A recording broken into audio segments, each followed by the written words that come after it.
Welcome to a Foxy Tech Tips tutorial on setting the time and date manually on Windows 11.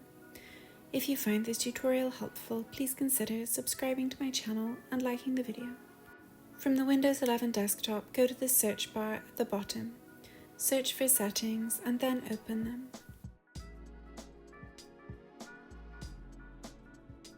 In Settings, select Time and Language from the left sidebar.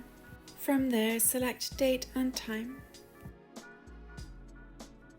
Here, disable the toggle for setting the time automatically. Once you do that, an option will appear to set the date and time manually. Click the Change button. You can now edit the time and date manually, and then click Change to save it. And that draws an end to this tutorial.